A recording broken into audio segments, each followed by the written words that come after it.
Psychic. My name is Zoe. Today I'm going to give you some tips on how to learn the average tarot deck. As I've mentioned before in previous videos, the traditional tarot deck is based off of the Rider-Waite tarot deck. There are a lot of different types of tarot cards or reading cards of any kind, cartomancy, right? There's oracle cards, angel cards, all different types of cards. But the traditional tarot is based off of the Rider-Waite deck, that format. 78 tarot cards. That's a lot of cards. That can be very intimidating. And when I was first learning tarot, I was like, holy fuck, I'm gonna learn every single card. Like, that's a lot. My first tip is don't go by what's on the picture. A lot of them are based on the same exact deck, but they have different pictures.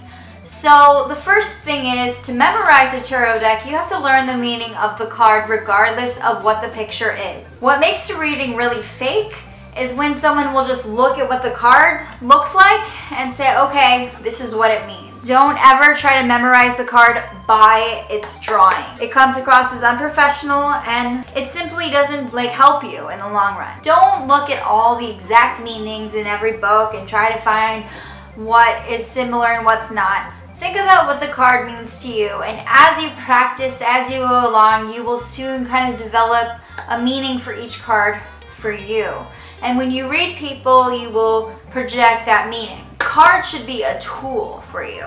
Tip number 3, fuck theatrics. I don't know how many psychics I've gone to and all they've done is just pull up the cards and speak gibberish to me. Something about your moon is out of focus and things like that. They make it so theatrical, so woo, spiritual that you actually don't even understand what they're trying to tell you. So if you're trying to learn tarot cards and you want to give a really good reading, you don't want to be theatrical. You want to be genuine. Another great tip I have, and this is one of the best pieces of advice ever, is that you need to be able to learn the minor arcana first. So there are two types, right? There's the major arcana, like the Hangman or the Wheel of Fortune. But then there's things like the minor arcana, which are the 6 of Swords, the 10 of Pentacles, the 7 of Cups. And you have to learn those first, because once you have the 50-something minor arcana cards down, then you're gonna learn the major arcana cards. And there are only 22 of those, I believe. When you have the other ones down, it's really easy to just learn the specific cards by heart. Here's another tip. Remember, all your cards have to be read together at the end. When you're reading tarot, there are things called spreads. They're like layouts for your cards so you can read better and in an optimal way. But you can't just read one card. Tarot cards have to be read together to really fully have an interpretation. You have to read them side by side and understand what the meaning is all together. That's why they hire someone to read tarot cards. That's why they hire psychics. Well, one of the reasons.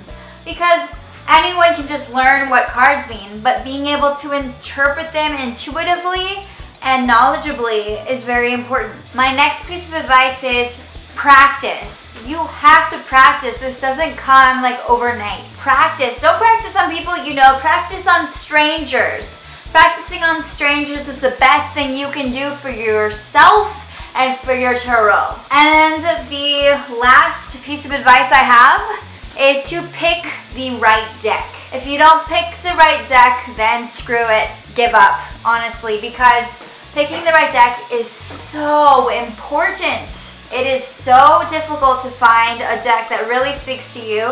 I have made a video about this and I'll post a link to that. I look forward to hearing from you. Let me know what you think. Let me know if this was helpful. My name is Zoe. I'm the Tipsy Psychic. Subscribe to my channel. Bye! And I'm gonna drink some more.